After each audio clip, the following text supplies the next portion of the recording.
Breaking news, natalo na po si McGregor via TKO sa round 1. Pero hindi po sa pamamagitan ng suntok. Hindi rin sa submission o kahit ano man, hindi po siya nabugbog. Ang pagkakamali ni McGregor, simula pa lang ng bell, putya nag-flying kick mga boss, ang layo. Nag-flying kick ng napakalayo papunta kay Max Holloway. Ang problema, yung pagbagsak niya, mali ata yung paglanding. Kusa siyang bumagsak, no? Ang layo kasi ng flying kick mga boss eh. Tumayo pa naman si McGregor. Ngayon, sumipa na naman. Pagkasipa niya, bumagsak ulit kasi natamaan na yung tuhod niya. Natumba siya, sinuntok-suntok siya si Max Holloway habang nakahiga. Pero hindi naman natatamaan ng solid. Pagtayo ni McGregor, sumuntok ulit siya. Bumagsak na naman mga boss. Pagtayo ni McGregor, hindi na po siya makapagpatuloy kasi ininda na niya yung right knee mga boss. Right knee ang injury ngayon. Dati noong 2021, left knee ang injury niya. Yung nabali, left yun. Ngayon naman, right knee mga boss. Kaya dalawang paa na ang nadali kay McGregor. Kaya hindi po siya makapaniwala sa nangyari. Bad trip si McGregor. Kaya imbes na magandang pukpukan ng mapapanood natin ngayon, bad trip. Dahil natapos agad sa round 1 ng ganun-ganun lang. Wala man lang naganap na sapukan mga boss eh. Marami tuloy ngayon ang nagsasabi na simula pa lang ng laban, alam na lahat na scripted daw ito. Baka simula pa lang ng laban, injury na si McGregor.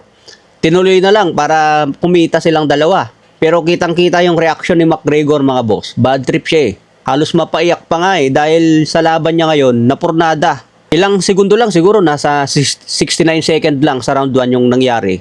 Sayang mga boss ang laban na ito kay McGregor, no? Pero okay pa rin kasi bumenta ng 25 million ticket. Pinakamata sa history ng UFC. Wala na naman tayong napanood na bakbakan talaga pero at least pinatunayan ni McGregor na nandun pa rin yung mga diehard fans niya. Kahit si Max bad trip eh. Nagkamali kasi si McGregor sa unang atake. Sinasabi tuloy ng mga fans na i-refund ang kanilang bayad sa ticket dahil hindi pa nag-init ang puwet nila sa upuan para manood ng bakbakan. Natapos na. Kahit sino ba namang fans mababad trip eh. Nagbayad ka ng mahal sa ticket lalo na siguro yung mga nasa ringside. Tapos, 69 segundo lang, tapos na ang laban. Okay lang sana kung knockout nasuntok Kaso, wala. Yun ang masaklap mga boss. Kaya sigaw ngayon ng mga fans, refund ang kanilang bayad sa ticket.